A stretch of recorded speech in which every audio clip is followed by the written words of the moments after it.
I'm so excited to have you here, and I'm very excited to get your reaction to this massively viral clip of Zohran Mamdani this was on NBC with Kristen Welker, Sunday shows. He's a sensation now, and got an interesting question from Kristen Welker and gave a pretty interesting response about just the existence of billionaires. So let's roll this clip, and I'll ask you about it, Batya. You are a self-described democratic socialist.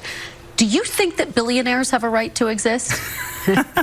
I don't think that we should have billionaires because, frankly, it is so much money in a moment of such inequality.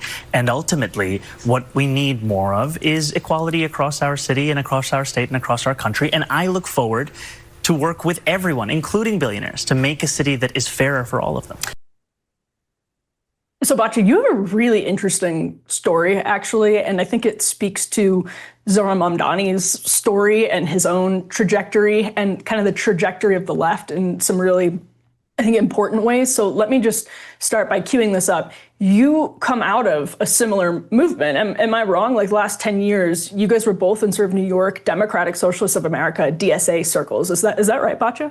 I was never quite in the DSA. I was more like on the Hillary side of things. I used to be like very woke and very left, but very much in that sort of like, I think before the Me Too movement, I really did feel that women still sort of had it pretty tough, or that there were things we had to overcome in order to succeed. And now I really don't feel that way. I feel that women actually have a bit of an advantage in the professional world today. Economically, they have an advantage because they're 15 points more likely to go to college, which is really the gatekeeper of the American dream today. So my view has really evolved in that sense. But, you know, I wouldn't have said that I was like, I've become much more of a fan of Bernie Sanders now in my MAGA lefty iteration than I think I was when I was like at my most left wing in the Democratic Party.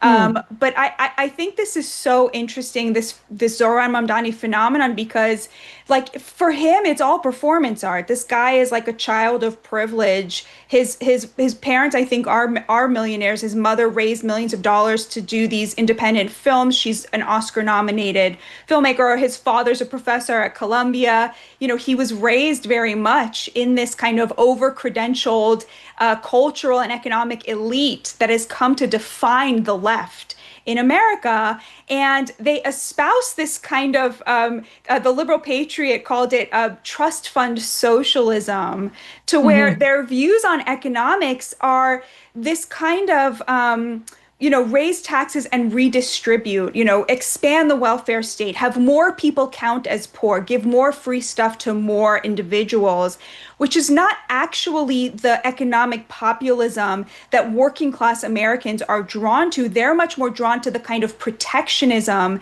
that Donald Trump has on offer, which is, we don't want free stuff. What we want is an economy that protects the product of our labor through immigration controls and through tariffs.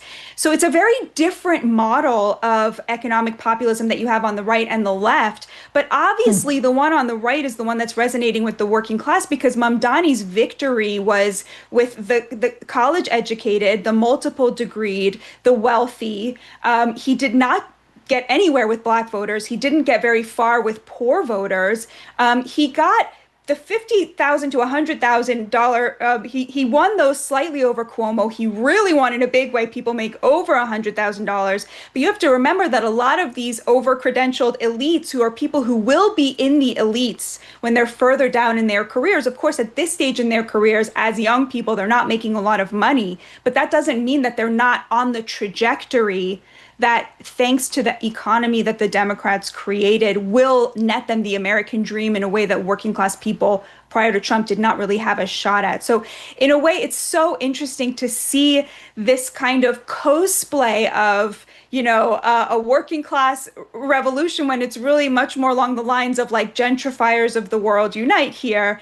And I think that what's happening in the Democratic Party is, okay, so I think what you said, Emily, to notice that he hasn't tweeted the word queer in a long time. It's a very smart thing to notice, but you also have to understand, who did he pull into this coalition with him? He won in a big way with Asians, and particularly with Southeast Asians, with Muslims. And before October 7th, I don't know if you remember this, But there was this very interesting coalition forming between Christian conservatives and Muslim conservative parents. Actually, it just happened at the Opposed Supreme to Court last week. I mean, that decision of the Supreme Court was the product of Christian parents and Muslim parents Exactly. challenging curriculum in, what was it, Exactly. Montgomery County, Maryland, right? Exactly. Opposing a lot of the woke stuff in the gender department. And I wonder if that is the reason that he really backed off of this kind of language around like queer liberation and really leaned into the Free Palestine stuff. Even when it's such an obviously losing thing to do, like in that interview with Kristen Wecker, he refused to condemn the calls to globalize the Intifada, which is a call for violence against Jews, like just refused to condemn it 3 times she asked him. So I think maybe that might have a lot more to do with who he saw as his potential coalition here in New York. Although, of course, I totally agree with you. Like the Democrats, if they want to get anywhere, they need to move on from the identity politics and the woke stuff, and they have to be embracing, economic populism. Immigration, of course, as you point out, is going to be the big question. You wrote this in your piece for Unheard. Crime and immigration are the two areas where will he be able to actually seize that populist energy on those two issues? That could be the make it or break it for him.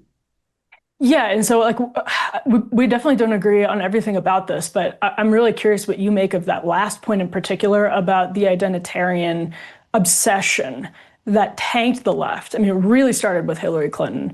Joe Biden was able to sort of eke out a win for a lot of reasons in 2020. Joe Biden and Kamala Harris then again doubled and tripled down on it. And here, Zohran Mamdani, who is way further to the left on economic issues, certainly than Kamala Harris, Joe Biden, and Hillary Clinton is, actually was not out there like overwhelming his message with identity politics. And I wonder if you think, I wonder if you think the rest of the party is capable of doing what he did. And actually, even if he is capable of taking that all the way to Election Day in November. It's very interesting. He never once said, vote for me, I'll be the first Muslim mayor of New York. And that I heard. I mean, it's my understanding that he never said that. Somebody correct me if I'm wrong about that, but I think that's what you're talking about. Like that took a lot of restraint, right? Because that was in the Hillary version, right? The lingua franca of the day. It was like you call upon this historic nature of and so that I think was obviously very smart. He ran a really smart campaign. The problem is that it seems to me that the Democrats, if you look at Mamdani as a sort of harbinger, what they did was they swapped out a kind of woke elite left cultural position on race and gender that was very alienating to working class voters for a socialist redistributionist economic agenda that it turns out is also very alienating to working class voters who really kind of want sort of a fair shot at the American dream. And he was right in diagnosing the problem.